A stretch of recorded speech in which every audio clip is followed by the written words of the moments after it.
Hi guys, welcome back to my channel. So video hari ni aku nak cakap pasal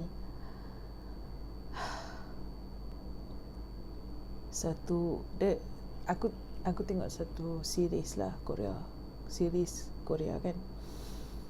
So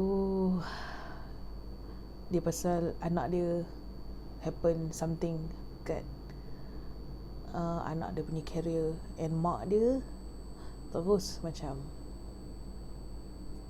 judge anak dia kan, what happened, apa semua. Aku faham perspektif mak tu, macam kita tak nak anak kita like fail kan. Tapi when things happen, bila dia judge, it's already hard for them, for the kids, okay? It's already hard for the kids. So bila aku tengok cerita tu, aku rasa macam somehow sabarlah, dengarlah cerita anak dia, perspektif anak dia, what happened kan, instead of judge dia and terus melompat and tak dengar perspektif dia. And it's already hard for them. So bila aku tengok tu, aku rasa kita masih buat lagi benda tu dalam society kita. Bukan kata parents lah, parents ni somebody yang kita kata figure yang kita look up when things happen kan. Sebab we really don't have anybody else. So normally bila benda macam ni jadi, something happen, like kita akan terus pergi cari parents kita kan.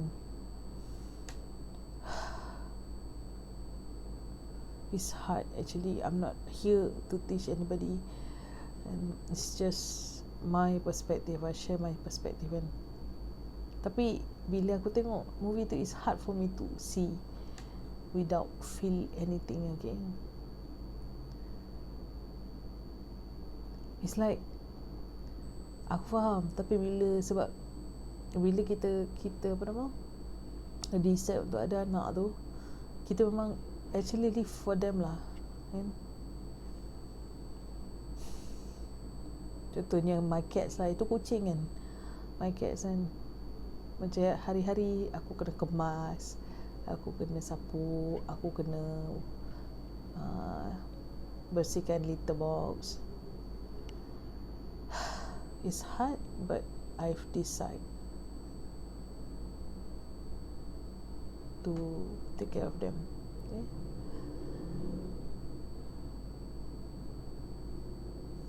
That's the thing. And actually, daripada being cat mom pun, aku rasa macam-macam aku belajar kan.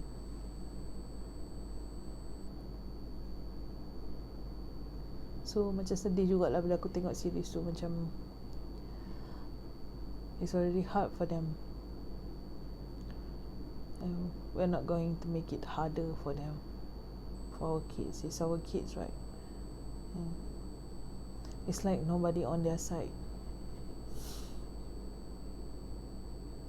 Dengar dulu and selidik and kaji and find the evidence. Sebab especially bila anak-anak kita kecil kan, benda tu akan traumatize dia, akan dia bawa dalam mencari kerja dia, mencari pasangan dia. Benda tu memang sangat-sangat penting tau. Bukan sekadar okay, just lash out to them. No,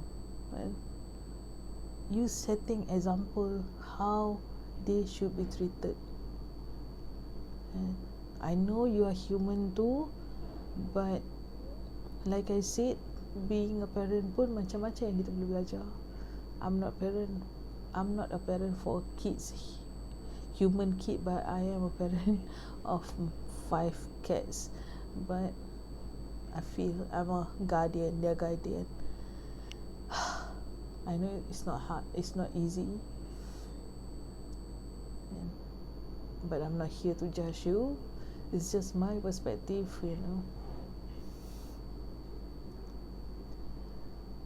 Sedih juga lah tengok kan.